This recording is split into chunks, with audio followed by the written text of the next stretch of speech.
Olá, meus amados, tudo bem? Nesse tempo de reclusão social, eu e o Salles vamos estar fazendo alguns vídeos para compartilhar mensagens de Deus para nós, para o nosso grupo de discipulado.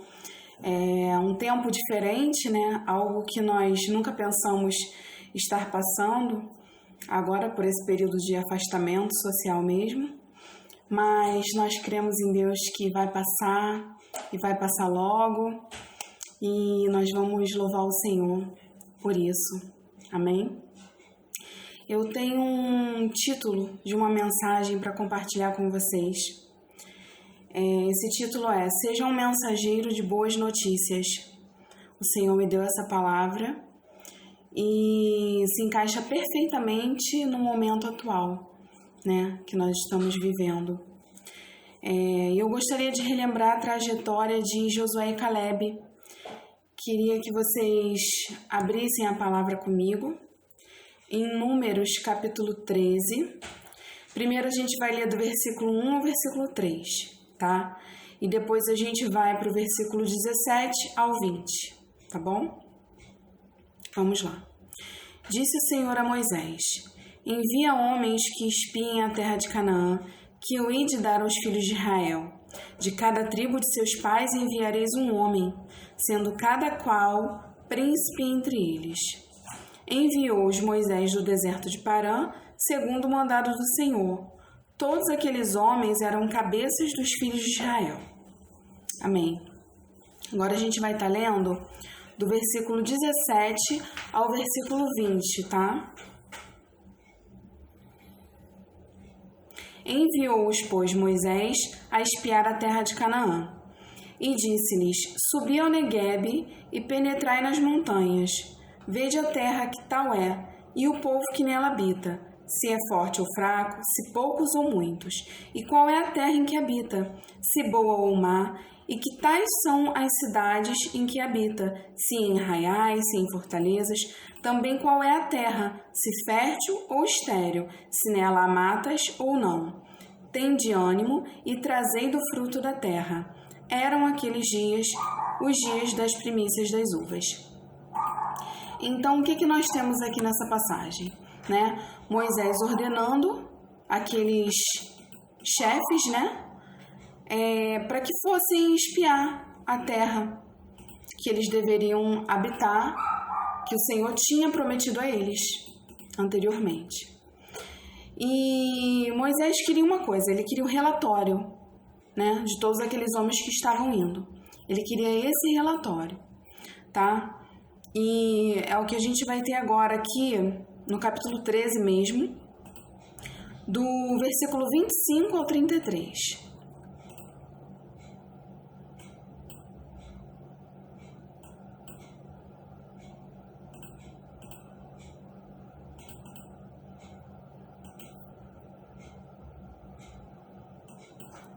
Ao cabo de 40 dias, voltaram de espiar a terra.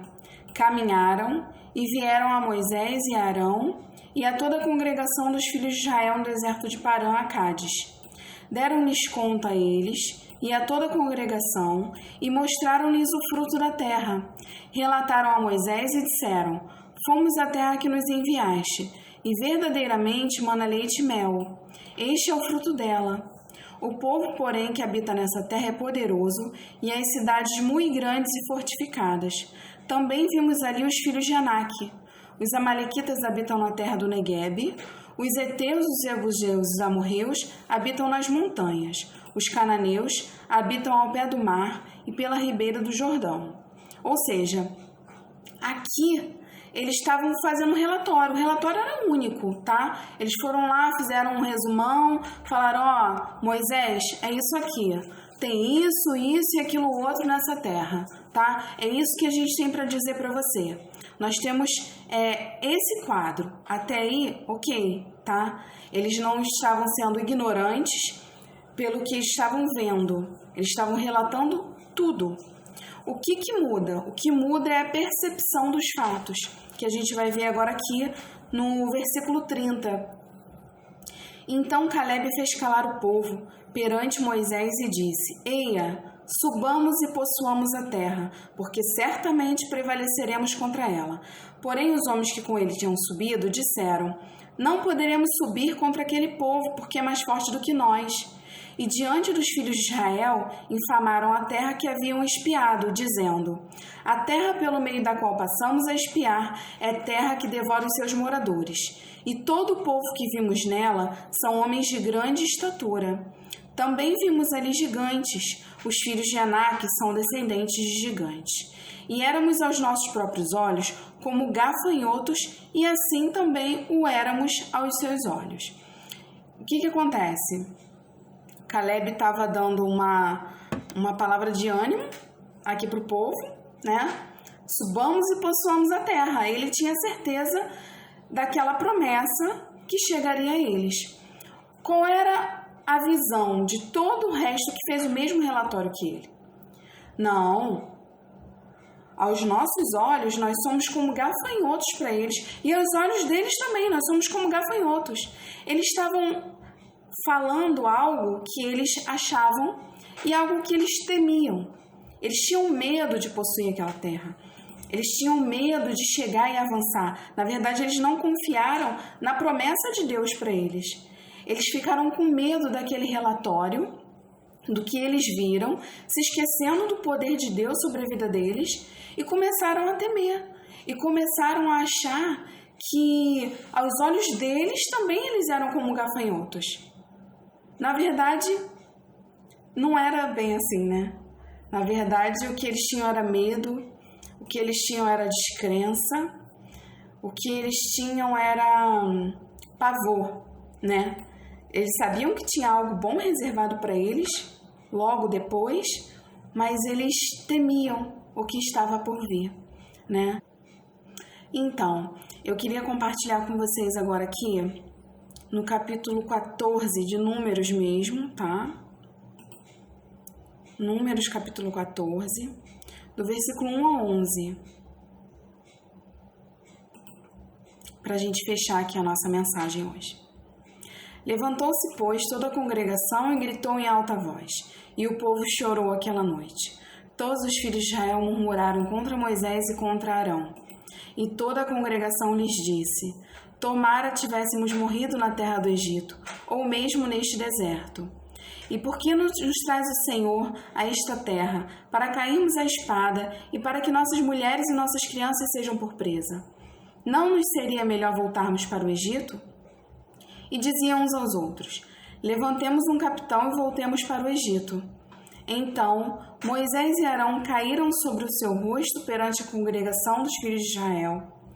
E Josué, filho de Num, e Caleb, filho de Jefoné, dentre os que espiaram a terra, rasgaram as suas vestes e falaram a toda a congregação dos filhos de Israel, dizendo: a terra pelo meio da qual passamos a espiar é terra muitíssimo boa. Se o Senhor se agradar de nós, então nos fará entrar nessa terra e nola dará a terra que manda leite e mel. Tão somente não sejais rebeldes contra o Senhor, e não temais o povo dessa terra, porquanto, como pão, os podemos devorar. Retirou-se deles o seu amparo. O Senhor é conosco. Não os temais. Apesar disso, toda a congregação disse que os apedrejassem, porém a glória do Senhor apareceu na tenda da congregação a todos os filhos de Israel. Disse o Senhor a Moisés: até quando me provocará este povo? E até quando não crerá em mim, a despeito de todos os sinais que fiz no meio deles?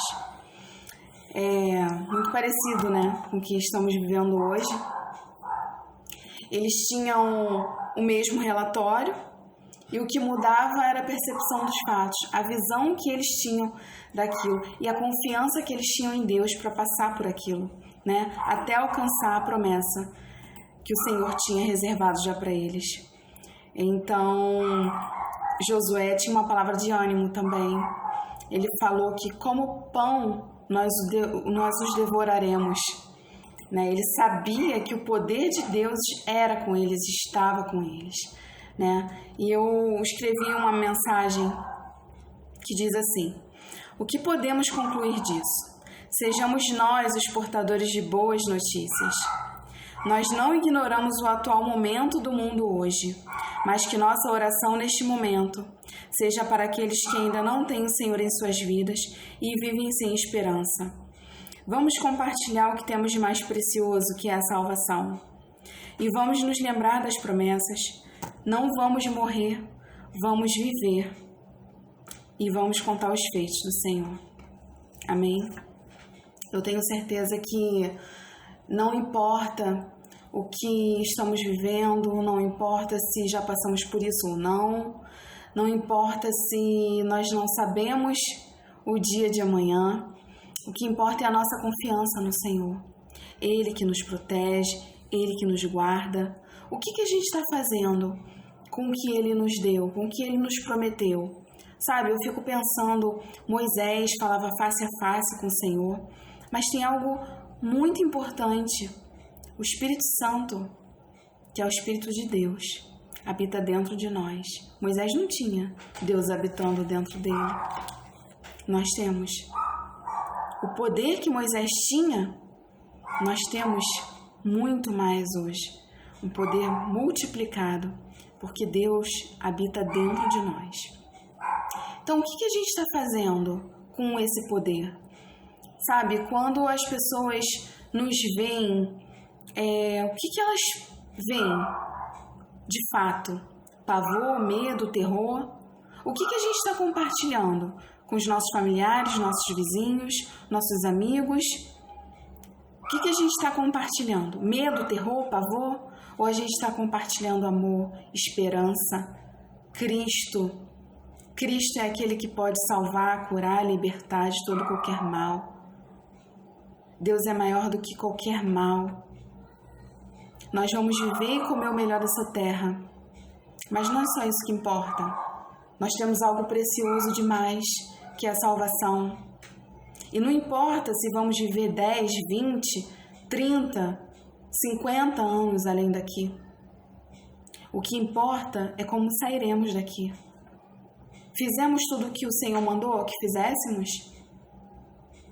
Ou não? Ou a gente guardou a salvação, cada um guardou para si e ficou só esperando o momento do arrebatamento, ou o momento de partirmos mesmo dessa terra? O que a gente está fazendo?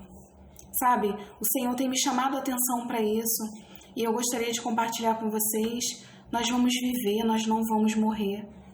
Ai, mas só importa a minha casa, só importa a sua casa? Não. Importa para o nosso vizinho, importa para os nossos familiares que não têm o Senhor. Eles não têm esperança. O mundo vive sem esperança. O mundo não tem o Espírito Santo, nós temos. Nós somos o sal dessa terra. Nós somos luz nas trevas. Se o momento que a gente está vivendo é de treva, a gente tem certeza que nós somos luz para essa nação.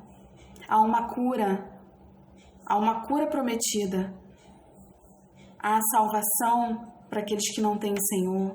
A nossa maior preocupação não tem que ser, será que vão morrer? Nossa preocupação tem que ser, como vai ser quando morrerem? Sabe, a gente tem que lembrar o tempo todo que somos eternos, todos somos eternos, e Cristo veio para todos.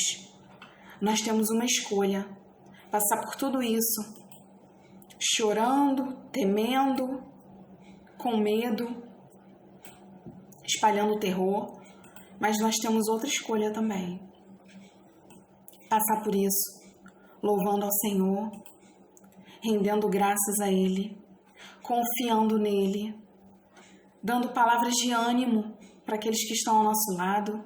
Vamos repartir o pão com os nossos vizinhos, familiares, aqueles que estão passando por algum processo difícil financeiro, né? Nós não sejamos cegos para isso.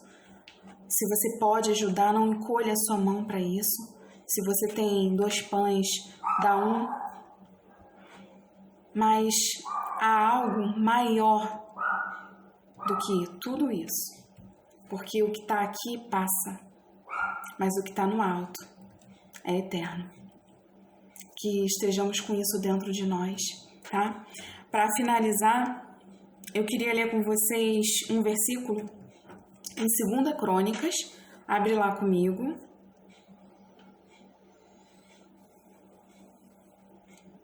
2 Crônicas, capítulo 7, versículo 14. Se o meu povo, que se chama pelo meu nome, se humilhar e orar e me buscar e se converter dos seus maus caminhos, então eu ouvirei dos céus, perdoarei os seus pecados e sararei a sua terra. Amém? Nós somos o povo que clama, que chama por Deus. Nós temos esse poder dentro de nós e nós vamos compartilhar esse poder com todos à nossa volta. Vamos falar para todos. Ai, mas eu não estou podendo sair de casa, a gente só está ficando dentro de casa, como é que eu vou falar de Jesus? Tem internet hoje, tem Instagram, Facebook, WhatsApp, tem tudo. YouTube, tem vários modos da gente estar falando com as pessoas, de estar mostrando Cristo. Essa é a hora. Vamos aproveitar essa oportunidade. A oportunidade hoje o Senhor nos dá para disseminar a palavra, para ensinar a palavra, para contagiar o mundo. O mundo precisa de Cristo, o mundo precisa dessa esperança viva que está em nós, tá? A gente ama muito vocês, estamos com muitas saudades e logo, logo estaremos juntos, nos abraçando, nos confraternizando, comemorando, tá? Um beijo em todos, saudades.